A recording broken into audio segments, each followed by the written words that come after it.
Mee adda asallafach keessattuu sin boondii hidha haaromsaa Itoophiyaa osoo addaan hin kutin yeroo dheeraadhaaf bituudhaan namni hedduun isin beeka. Mee boondii jalqaba bara meeqa bittanii?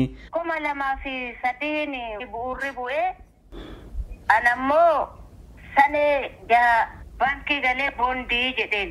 Dasisan jedhe warri baankii illee maafi namni ana qaddamee bitee hin jiru. Qanii sanirraa jammaree hagadhaa boondii bitaa jiru.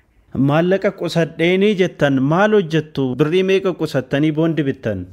Ani feestaalii lafaa qocee gurguraa, shuroo barbaree buna xiqqoo gurguraa, feestaalii fiigaa yoo namni darbee isa qocaa gurguraa, akka kanumaan abbaa hin ganabbaye. Feestaaliin qoca yeroo jettanii feestaalii akkamiiti natti himame? Feestaalii gurraacha kana kamma birrii 10 birrii 20 birrii 5 gurguramu tokko hin jiru. Kaiqa itti qabatanii deeman biintanii isaanoo darban anammoo fudhadhee warri gabaa keessatti qaacharacharu narraa bita. Birrii 60. 1 kiiloo tokkoof 2 ta'u wayii nidhee isa gurgura. Feestaalii kana akkasitti gurguruu ergee galtanii waggaa meeqa? Urguma dhaladhee jammaree wama kanaan bakka guddisellee of tamaassisellee manuma amma keessa jiru kana keessa jiraadha. Kanuma qoqqoodheetiin an misooma guddaa hojaa.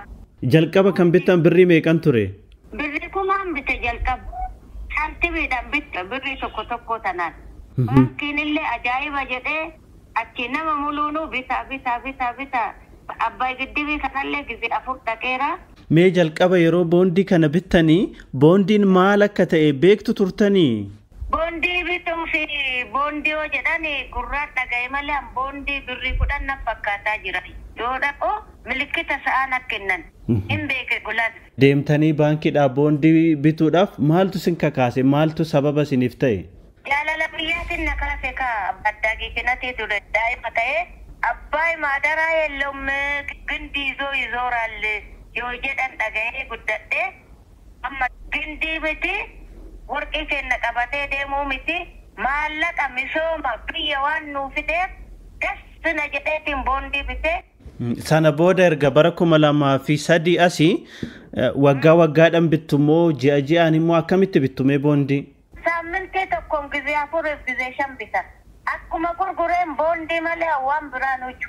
Miliyoona tokkoof 145 boondii bite.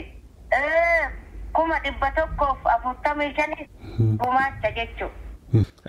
Yeroo meeqa bittaniirtu jechuudha hanga ammaatti walitti yeroo idaamu boondii al meeqa bittan? Boondiin maal quxurii beekaa guddaa lakkaa'ameetu hin danda'u. Maalidhaan of jiraachisu ture? Ijoollee qabdu? Ijoollee hin qaba ijoollee durba 2 qaba.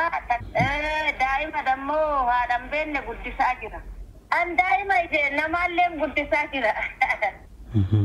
Amma maallaqa akkasitti daldaltanii yookaan immoo feestaalii yookaan pilaastika kana gurgurtanii argattanii akkuma jirutti boondumaan bittu jechuudha maalidhaan of jiraachistu? Boondima bita waan biraan hojju boondima bita bakka. Maalidhaan jiraattu reesin? Isumaan jiraadha ka rabbi na jiraachaan jiru isumaan mana kiyyallee kanuma soogidallee buna xiqqoollee barbareellee shuroollee charachara.